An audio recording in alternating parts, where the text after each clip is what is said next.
He escogido este tema para la presentación de carácter científico con ocasión de esta ceremonia de incorporación.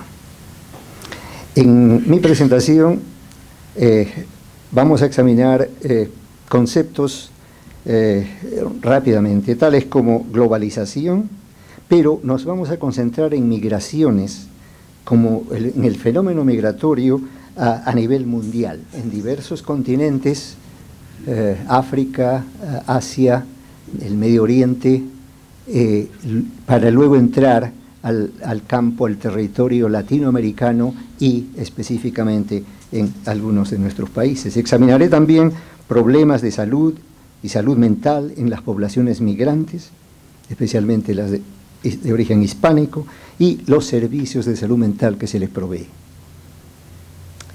Permítame entonces empezar mencionando rápidamente lo que llamo la incontrovertible realidad del fenómeno de globalización. Los conceptos conflictivos que este término ha creado y fundamentalmente los factores determinantes de la globalización, dentro de los cuales solamente debo mencionar migración y los avances de ciencia y tecnología. Quiero mencionar solamente estos dos como factores determinantes de la globalización, todos los cuales tienen impacto en la salud y la salud mental.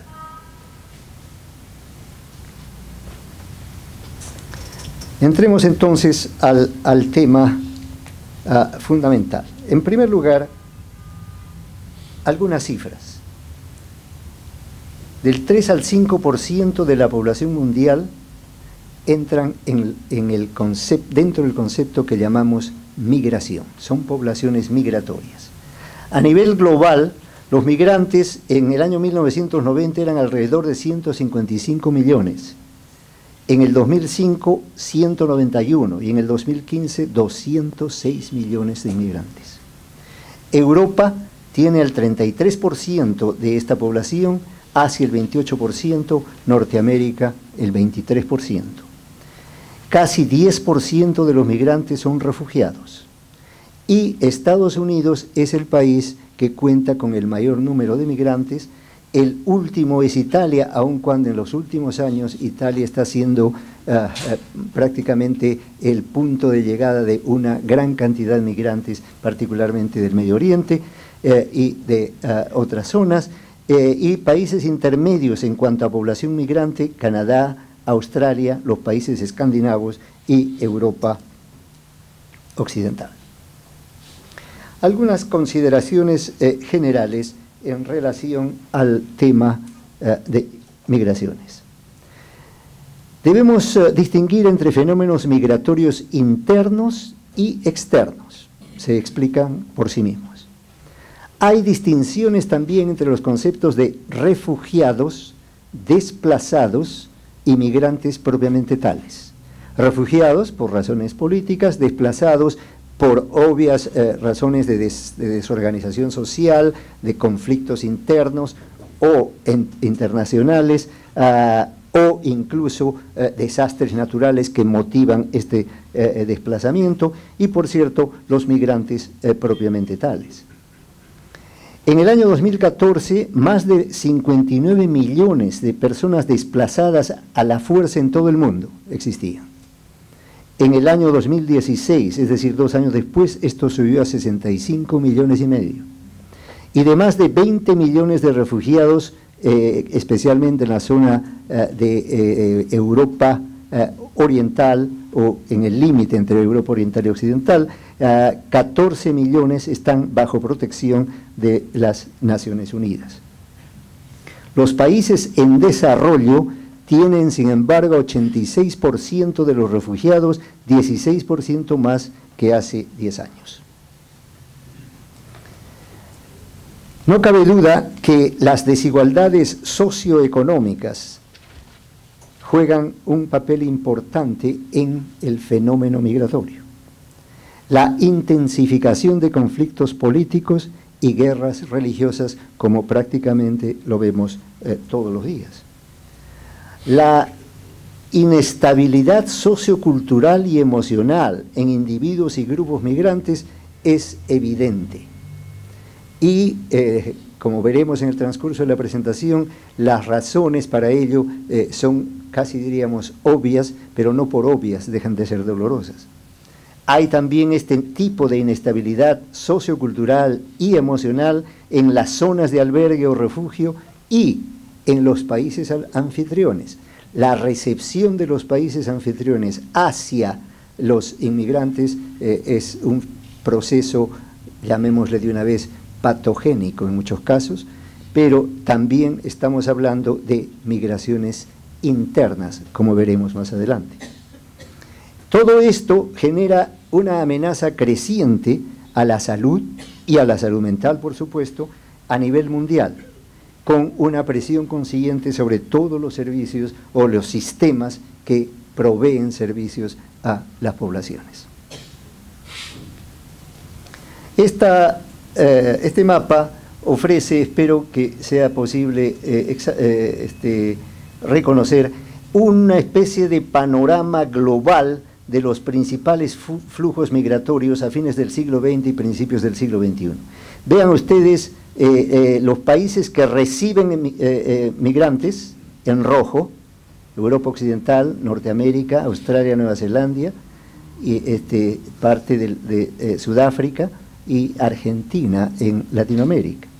Las principales regiones de salida de migrantes en verde, en América Latina, en África, Asia, y por supuesto la forma como estos flujos migratorios tienen lugar. Es un fenómeno universal. Empecemos rápidamente con lo que sucede en África. Un enfoque inicial que nos concentramos en el continente africano y vean ustedes todos los países de donde emergen poblaciones migratorias. En esta zona, estamos hablando de África, más adelante hablaremos de esta otra región, pero el tamaño del círculo rojo refleja el volumen de zonas de las cuales proceden migrantes, los cuales, como ustedes ven, de la parte norte de África se pueden trasladar hacia zonas europeas, en este lado de Marruecos, hacia España, en esta zona norte que incluye Libia, fundamentalmente en este caso, y otros como Níger, Chad, Mali, etc. Y incluso desde Senegal, Costa de Marfil, Nigeria, y por el lado oriental de África, Sudán, Eritrea, Somalia. Y más adelante veremos otro mapa que nos muestra esto en cierto mayor detalle: la migración del norte de África hacia España y hacia la zona de Italia y Grecia, que son los que reciben un mayor número de migrantes provenientes de África, así como de otras regiones. ¿Cuáles son las consecuencias de esta migración en África, de acuerdo a la literatura que hemos revisado?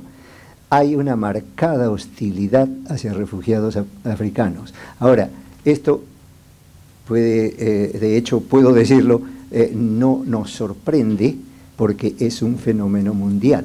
Los inmigrantes, refugiados, desplazados, no son necesariamente recibidos en un buen porcentaje con calidez.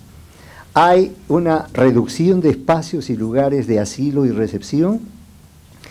Luego, en vista de eso, se producen fugas masivas a países vecinos que no están preparados para el flujo migratorio. Y el drama del migrante continúa. Hay un escaso y complicado suministro de alimentos. Esto es en la literatura sobre migrantes africanos, pero vean ustedes cómo se puede aplicar a otros.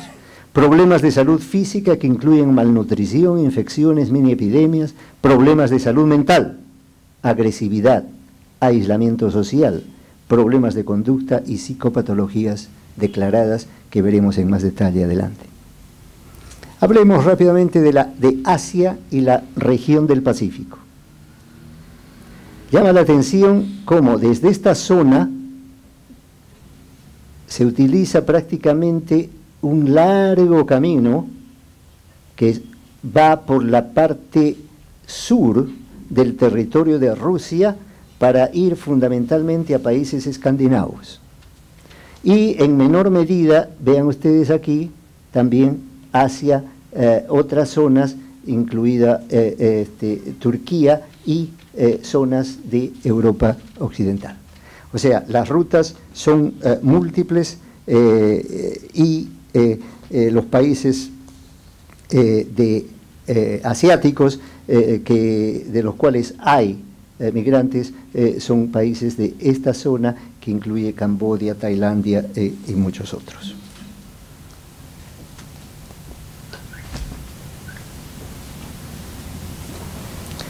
La información de base en relación a estas poblaciones de la zona de Asia, especialmente sudoriental, incluyen lo siguiente. Solo 21 de 48 países han respetado la Convención de Refugiados, y eso es importante.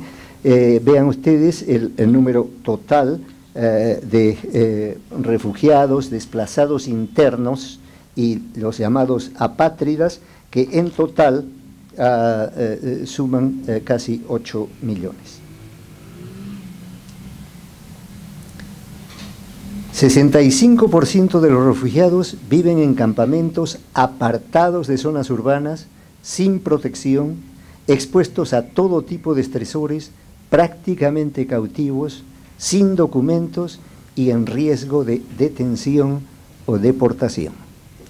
Solamente describo esto para que nos figuremos el drama que vive el migrante y el impacto emocional que esto luego se traduce en psicopatologías. Explotación y abusos, particularmente a mujeres jóvenes. Migración del Medio Oriente a Europa.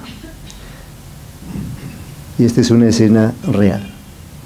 Vemos aquí, volvemos a un mapa anterior, pero esta vez para que ustedes vean la trayectoria desde esta zona del Medio Oriente de países como Pakistán, Afganistán, Irak y en este momento Siria, que envía numerosos migrantes a zonas como Turquía, Grecia, Italia, etc. Ese es probablemente el punto más dramático de las llamadas rutas mediterráneas. En el proceso de migración de Medio Oriente a Europa, la información que es importante mantener es esta. Europa está experimentando el flujo más grande de migrantes a través del Mediterráneo, estas rutas mediterráneas que mencioné, desde el tiempo de la Segunda Guerra Mundial. Es conocido el hecho de que hay crisis y desacuerdos políticos entre los países de la Comunidad Europea en relación a la recepción de migrantes. En el año 2016, más de 380.000 migrantes y refugiados procedentes de África y el Medio Oriente arribaron a las costas del sur de Europa. Otros 3.000 murieron ahogados. Grecia e Italia son los países más afectados. Alemania aceptó 1 millón de refugiados el año 2016. Y lo más interesante e importante, hay discusión abierta de gente que proclama el colapso de la civilización europea debido al avance y al incremento de poblaciones migratorias. Hablan de invasión de inmigrantes que luego dicen desbordará las costas de Europa continental. No deja de ser interesante que muchos de estos comentarios provienen de Gran Bretaña, porque están hablando de que la gente va a rebasar los límites de Europa continental y lógicamente va a, entre comillas, invadir Inglaterra. Y esas son las protestas de determinados sectores de la sociedad europea.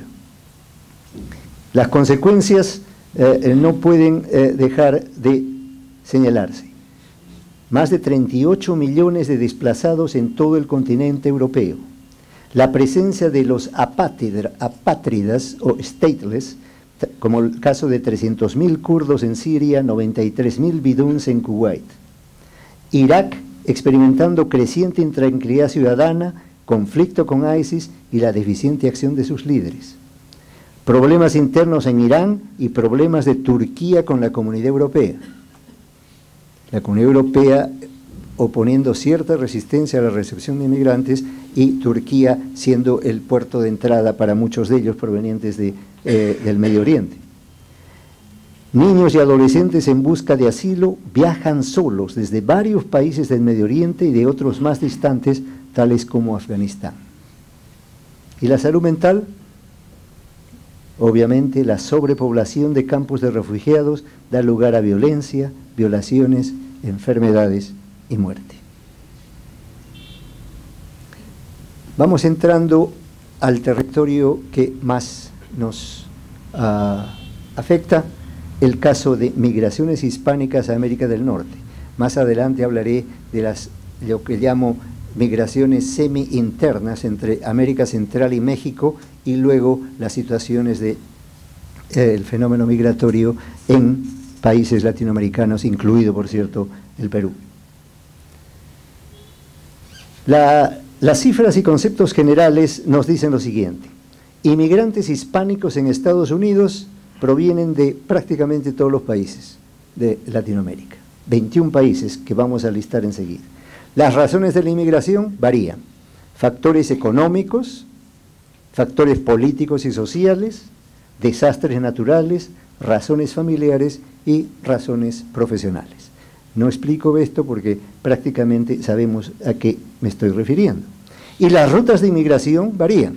Puede ser una ruta legal, lamentablemente la minoría, puede ser la búsqueda de refugio, el exilio político y, en muchísimos casos, tal vez la mayoría, la ruta ilegal de inmigración, y estamos hablando del campo, del territorio latinoamericano vis-a-vis Norteamérica.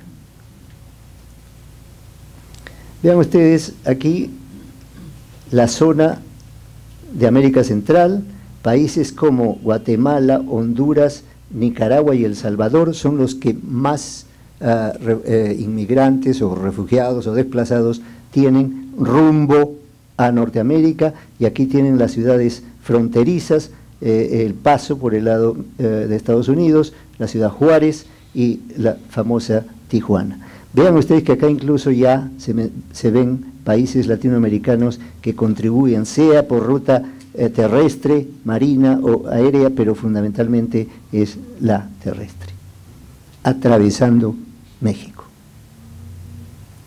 Más específicamente, Ciudad Juárez, Agua Prieta, Nogales, Tijuana, como los puntos de llegada, a partir de lo cual se produce el ingreso a Norteamérica, en muchos casos ilegales, en muchos casos en manos de los llamados coyotes que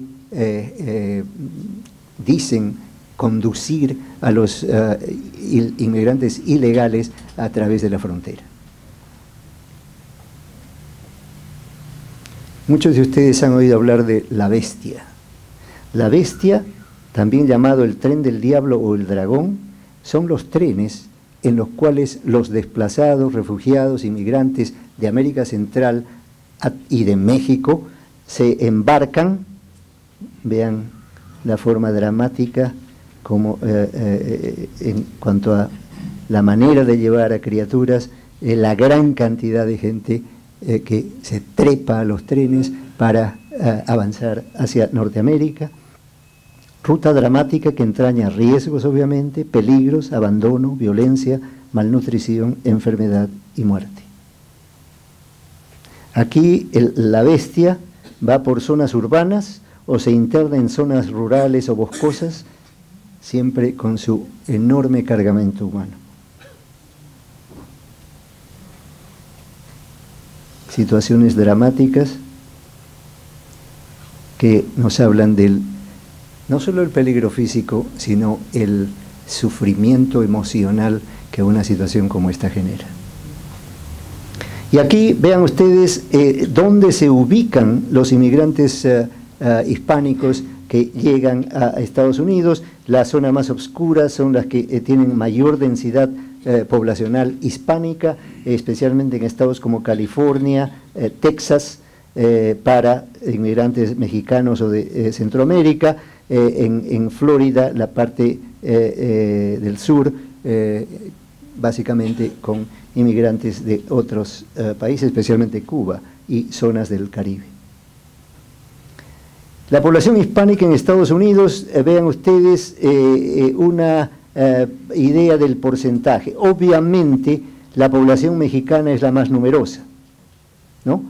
Seguida por la población de Puerto Rico. Lo interesante en este caso es que los puertorriqueños son ciudadanos americanos, pero en el trato, en la forma como llegan y en la forma como son recibidos, muchas veces no parecen ser tales.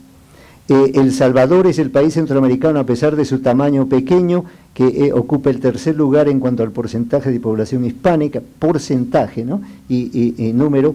Y vean ustedes, todos los otros países. España en los últimos años se ha convertido en un país exportador de inmigrantes, y el Perú ocupa aquí, me parece que es algo así como el 12º lugar en esta lista, que no termina, es el 1.1%, continúa, ¿no?, para llegar a un total de más de 54 millones de hispánicos ingresando a Estados Unidos. Hay subpoblaciones hispánicas. Hablamos de hispánicos en términos generales, pero generalmente se dividen en 4 subpoblaciones: de origen mexicano, de origen centroamericano, sudamericano. Y por otro lado, se tiene con mayor especificidad la subpoblación puertorriqueña y la subpoblación cubana. Aquí tienen ustedes una idea de el número en millones, la tasa de crecimiento en un periodo de 12 años, el porcentaje total de la población hispánica en el año 2013, el grado de educación y edad media de trabajo. Lo importante aquí es que en estos números México va adelante, excepto en educación secundaria. Vean ustedes, ocupa el último lugar en comparación con los inmigrantes de otras regiones. Hay fenómenos y variaciones enormes y numerosas que ciertamente son materia de estudio. Aquí continúan inmigrantes ahora sudamericanos. Colombia ocupa el primer lugar, Perú está en segundo lugar, en porcentaje. Y eso también es revelador. ¿Cuáles son las características más salientes de los inmigrantes hispánicos en los Estados Unidos? Tienen una edad promedio más joven que el resto de inmigrantes de otras regiones.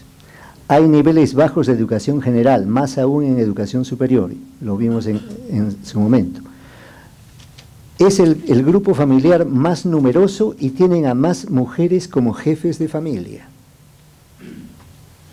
Niveles relativamente bajos de nacionalización en inmigrantes hispánicos. Por alguna razón, especialmente la población mexicana, rehúsa o no se nacionaliza, probablemente en buena medida debido a que muchos de ellos son los llamados ilegales.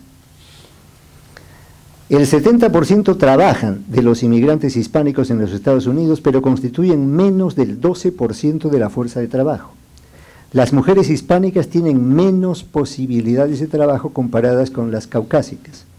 El ingreso promedio en familias hispánicas es de $36,000 al año, comparados con 83,000, que es el ingreso promedio de una familia norteamericana. El 51% tienen seguro público de salud, pero el número de no asegurados está en crecimiento. He hablado de la migración de Latinoamérica hacia Norteamérica. Ahora hablemos de las migraciones en América Latina propiamente dicho. Y aquí se dan fenómenos muy interesantes.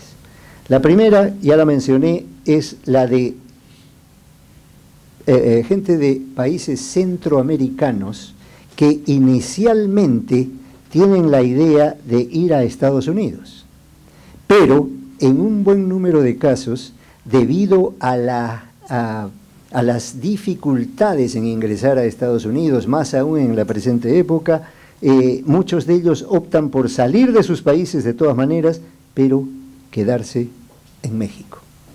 Y se ha llegado a hablar, como veremos enseguida, del sueño mexicano para ciudadanos emigrantes de países centroamericanos. Veamos algunos de estos fenómenos.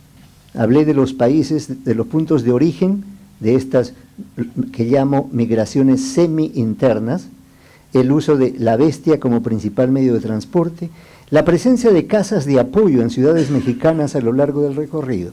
Hace un mes tuve oportunidad de dictar un curso sobre el tema en el Instituto Tecnológico de Monterrey, en México, y Monterrey tiene 2 casas de apoyo para gente que está migrando, que pasa en el tren y que están agotados, exhaustos, malnutridos, mal alimentados y deciden quedarse en estas ciudades y acogerse a los beneficios de las casas de apoyo. Y esto da lugar, como lo dije, en muchos casos al cambio de decisión. El sueño mexicano. En México se ha dado un incremento de solicitudes de refugio en un 350% para quedarse en México.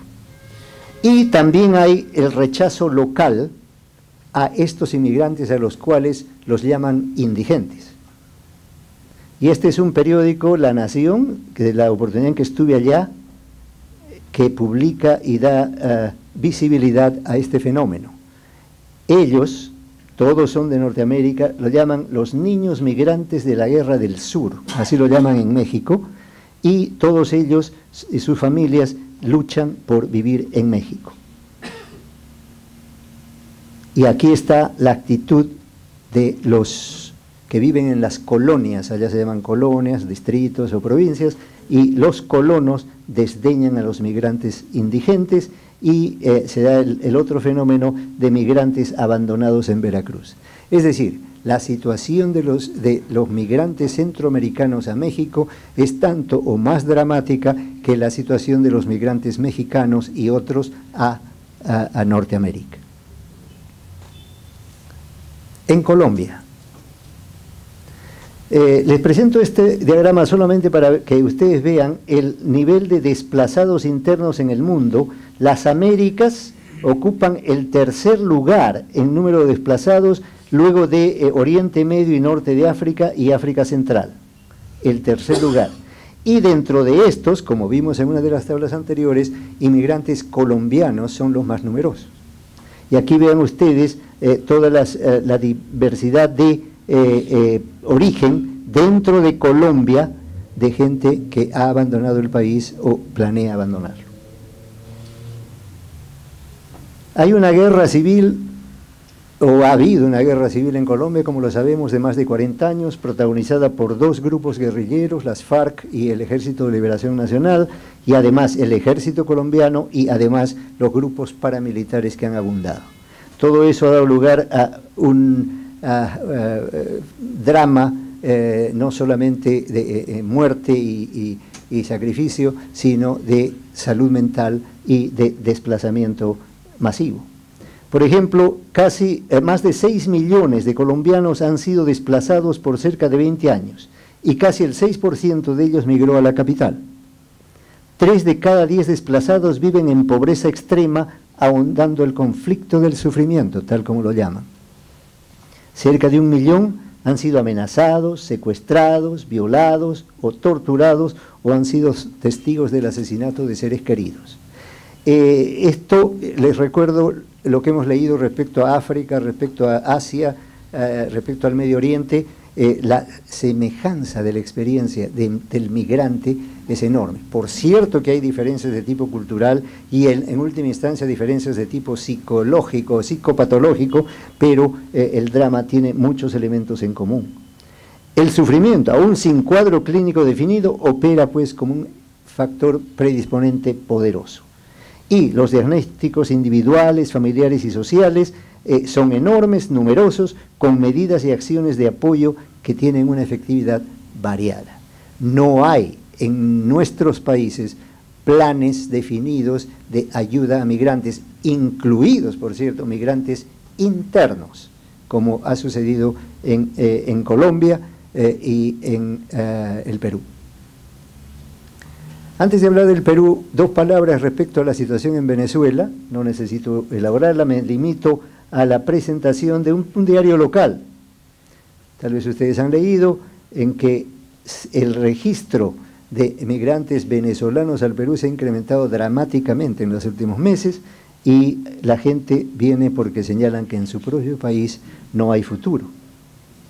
Y aquí tienen ustedes la forma como llegan, más por vía terrestre, obviamente, desplazados, y finalmente esta, no sé si se nota, pero aquí la llamada diáspora venezolana tiene una serie de datos que se presentan, tales como el hecho de que muchos de ellos, de los migrantes venezolanos al Perú, han sido bien recibidos, pero tienen educación superior y sin embargo trabajan en ocupaciones sumamente modestas, con ingresos a veces de 800 soles mensuales, etcétera. Hay un gran número de gente que busca mejorar, están algunos de ellos felices de estar en el Perú, pero ciertamente atravesando por una situación sumamente difícil. No voy a elaborar en las cifras, pero sí tenemos la idea de el nivel de propensión a patología mental que muchos de estos migrantes viven. Y en el Perú, vean ustedes este mapa, luego de la violencia política en el Perú entre los años 80 a 2000, muertos y desaparecidos, hablantes de lenguas nativas, campesinos, dedicados a actividades agropecuarias, es decir, una serie de cifras: 20.000 viudas, 40.000 huérfanos, 435 comunidades arrasadas, desplazados y una mayor pobreza. Vean ustedes las flechas indicando de la parte de la Sierra Central, pero a veces desde el departamento de San Martín, y un buen número viniendo a la capital. Pero este fenómeno, además del drama que él entraña, ha resultado también en otro fenómeno que se ve en esta nueva distribución geográfica. Vean ustedes la migración interna dentro del Perú, debido a diversas razones. Habitantes que nacieron en el mismo departamento, muchos de ellos salen de su departamento de origen, de su departamento de nacimiento.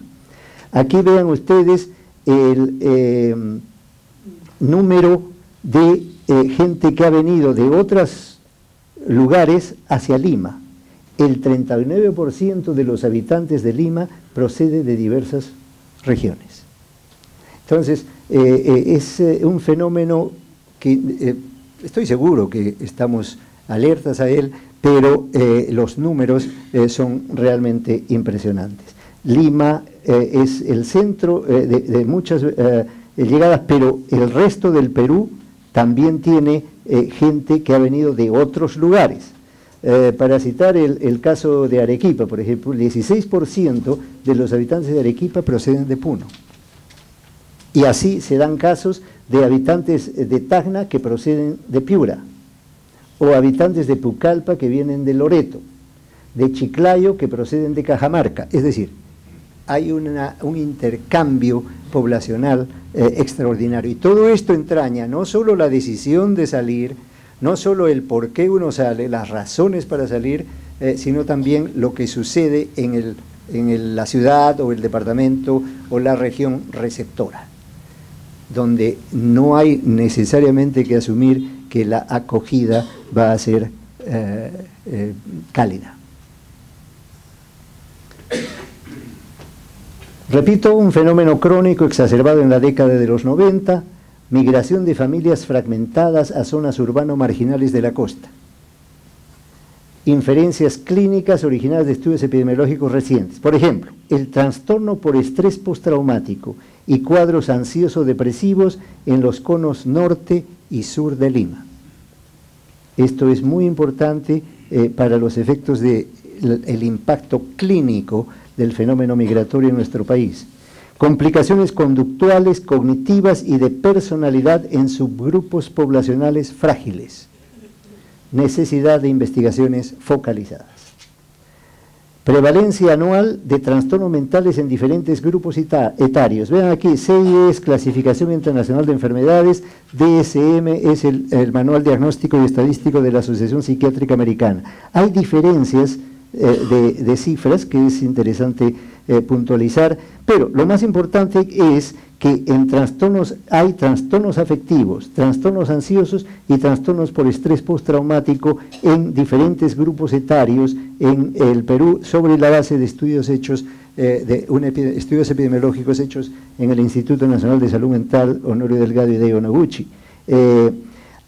Cuando se les pregunta violencia en época terrorista, vean ustedes las cifras. Pacientes con cuadros depresivos representan el 15%, con cuadros ansiosos casi el 8% y con trastorno por estrés postraumático el 7%. En total casi el 30% de pacientes muestran diferente impacto clínico sobre la base de la violencia en la época terrorista.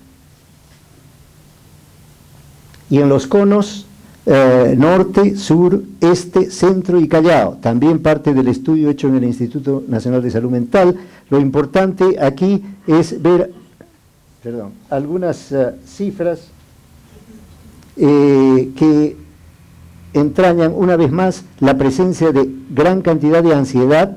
En el cono norte es numerosa, en el cono sur depresión, en el cono este depresión y ansiedad se juntan, y terrorismo implica el 1% de trastornos mentales en el cono central de Lima.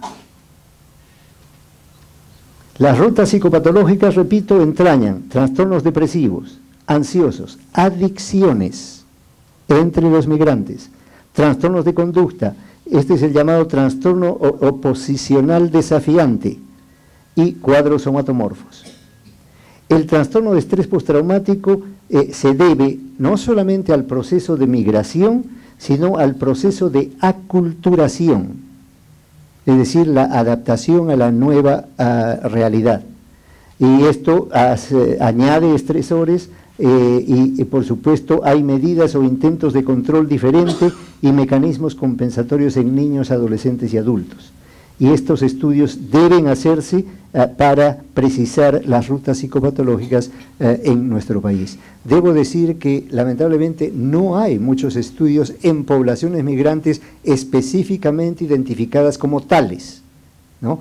Las prevalencias son globales y son importantes y significativas, pero poblaciones migrantes no. Por ejemplo, yo tengo una hipótesis muy personal. Los adolescentes que vinieron en su momento, o incluso segunda generación, que vinieron de ciudades o villorrios de la sierra con motivo de la guerra terrorista y llegaron a zonas como por ejemplo el cono norte de Lima, en la zona de San Juan del Lurigancho, muchos de ellos, especialmente de edad adolescente, constituyeron grupos, se juntaban, que de inmediato fueron catalogados como pandillas. Y la verdad, la hipótesis que presento es que ¿por qué no pensar que esa era una manera de reafirmarse ellos frente a la hostilidad percibida en el medio anfitrión? Es decir, una manera de estar juntos y de buscar apoyo, buscar reafirmación personal y grupal frente a las hostilidades y las agresiones o las críticas o las censuras de la población anfitriona. Esa es una posibilidad. No eran necesariamente pandillas dedicadas a actos delictivos. Si con el tiempo evolucionaron hacia eso, este es ya un fenómeno diferente que valdría la pena estudiar. En todo caso, hay una enorme variedad de problemas de salud y salud mental en las poblaciones migrantes, tanto las locales, las de migrantes internos, como las de externos a nivel mundial. estos son los estimados globales de prevalencia. Y aquí solamente quiero decir, si consideramos a inmigrantes latinos en Estados Unidos como una población, una unidad de estudio, comparada con las regiones tales como las conocemos, vean ustedes que las cifras de prevalencias de vida de estos trastornos en inmigrantes latinos son las segundas después de las de Estados Unidos, pobladores norteamericanos propiamente tales, ¿no? Y los inmigrantes latinos tienen trastornos ansiosos, afectivos y psicóticos y por uso de sustancias en buena cantidad. En cuanto a trastornos psiquiátricos en general, los inmigrantes latinos ocupan el tercer lugar. Primero es en Estados Unidos, segundo en Europa. Estos son trastornos psiquiátricos en general, ¿no? Pero en todos los demás, específicamente, los inmigrantes latinos tienen una alta prevalencia de vida de trastornos psiquiátricos. El impacto clínico de la migración sobre la salud mental entraña, ya lo dije varias veces, estas entidades clínicas. Y desde el punto de vista sociocultural se dan una variedad de fenómenos: desintegración familiar, las consecuencias de la ausencia parental. Muchos de los migrantes en la época de la guerra en el Perú eran mujeres y niños, porque los varones se quedaban en la zona serrana, y por diversas razones. El desarrollo de conductas antisociales, aislamiento social, desempleo persistente y pobreza. El fenómeno de aculturación, ya lo señalé, es cuando individuos de diferentes culturas entran en contacto muy cercano y generan cambios subsecuentes en los patrones culturales originales de uno o de ambos grupos. Los tipos de aculturación, es interesante. La aculturación reactiva es la normal, puede ser un poco forzada, pero al final es exitosa o constructiva. La creativa es aún mucho más, es la adaptación por excelencia al nuevo medio. La demorada se explica por sí misma. Interculturación es un fenómeno que, según dicen, resulta en el desarrollo de un nuevo tipo de cultura por parte de los migrantes, como resultado de la interacción entre la suya y la del medio que los recibe. Deculturación es la oposición por parte del migrante a aceptar las exigencias o expectativas del grupo receptor. Y aquí hay una serie de aspectos que se han investigado dentro del llamado proceso de aculturación. Aquí solamente me gustaría insistir, tal vez, en el fenómeno de americanización y el rol de niños como embajadores culturales. Los niños, los hijos de inmigrantes, aprenden el inglés mucho más rápido. Los padres muchas veces no lo aprenden, y los niños se convierten en los, entre comillas, jefes de familia, porque son los que interactúan con el idioma en relación con la sociedad en su conjunto. En todo caso, en algún tiempo se habló de la paradoja hispánica. En el año 86, este autor y sus colaboradores dijeron: los hispánicos en Estados Unidos tienen en general un mejor estado de salud que los blancos no hispánicos, pese a la presencia de varios factores de riesgo. Y aquí, sin embargo, han surgido objeciones porque la paradoja hispánica se elaboró considerando a los hispánicos como grupo homogéneo, cosa que no es así, porque los diversos subgrupos, tal como he señalado, mexicanos, puertorriqueños, cubanos, centroamericanos, caribeños y sudamericanos, no son necesariamente iguales. Factores a favor: los estilos positivos de afronte por parte de la población hispánica, la negación como un fenómeno protector o factor de defensa, religión, unidad familiar, el modelo del migrante saludable, es decir, ¿quién migra? El que se siente bien, el que está mejor. Ese es un argumento en favor de esta paradoja hispánica, y valores culturales. Pero hay también factores en contra, por ejemplo, una relación inversa con la edad, la llamada asimilación hacia abajo, fracasos educativos, diversidad de subgrupos hispánicos, una exposición estresante a la cultura norteamericana.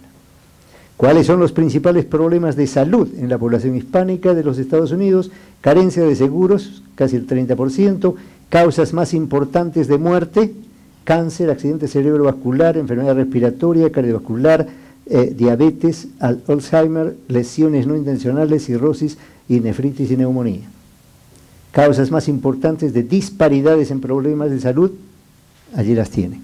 En todo caso, la experiencia en el Perú puede no ser totalmente diferente a la que vive el hispánico en Estados Unidos, no puede ser diferente a la que el inmigrante de la sierra que viene a la costa o los desplazamientos internos que han tenido lugar. No voy a hablar en detalle de estos hallazgos, pero hay muchísimos estudios en relación a inmigrantes hispánicos que desarrollan depresión. Por ejemplo, aquí en puertorriqueños hay insatisfacción y frustraciones por percepción de inequidades sociales.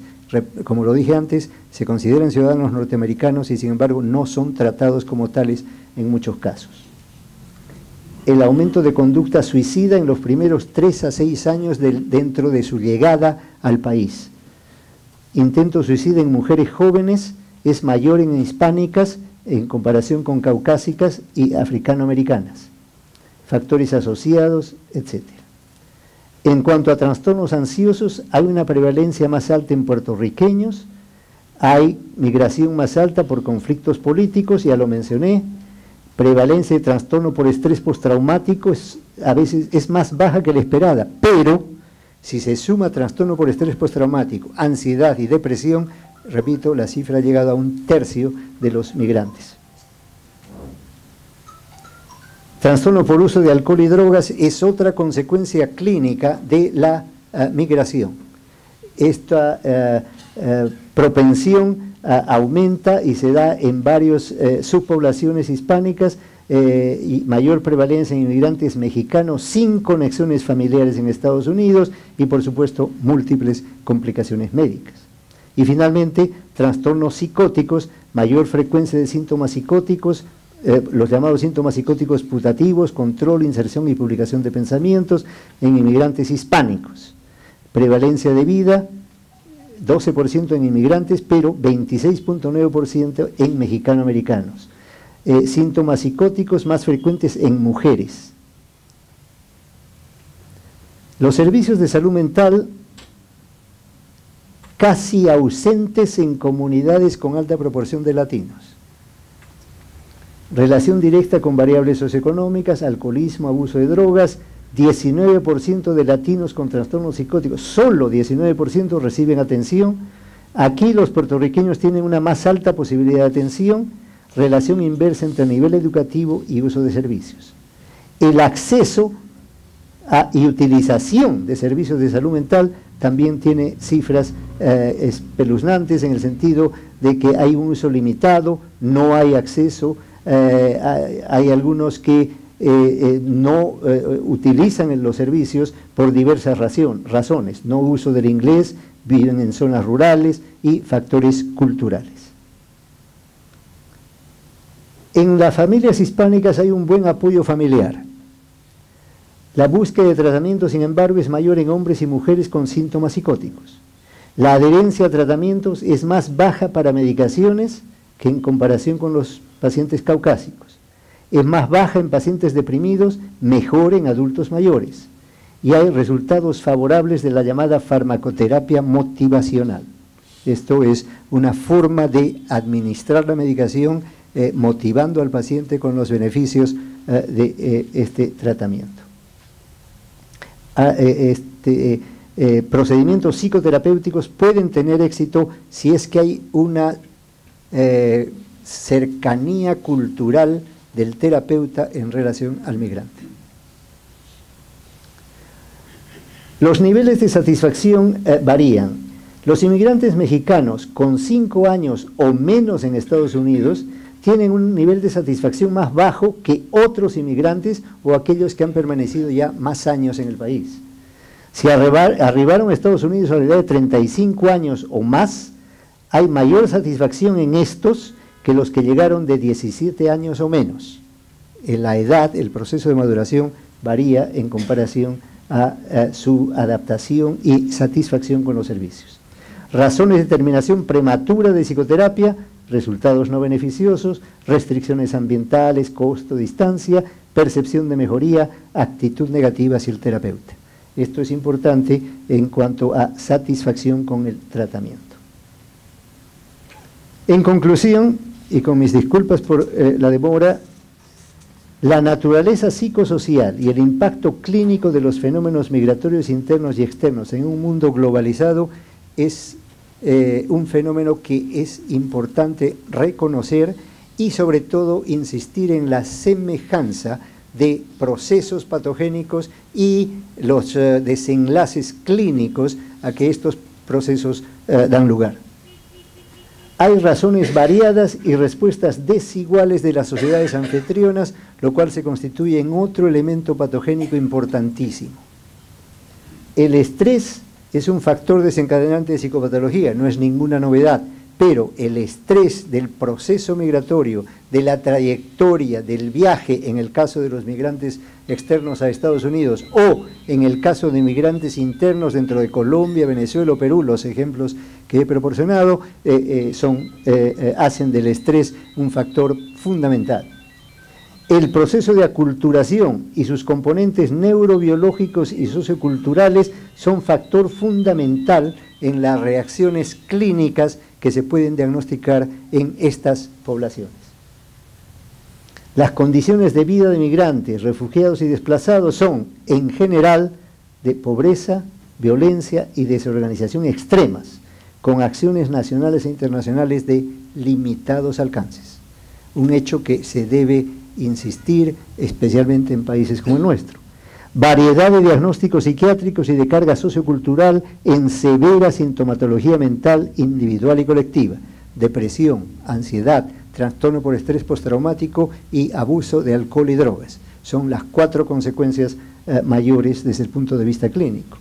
Hay necesidad de mejoras en procedimientos y servicios preventivos, diagnósticos y terapéuticos, necesidad de investigaciones multidisciplinarias con énfasis en un enfoque cultural local de las diversas propuestas, y esto afortunadamente se da en algunos centros de investigación en nuestro país.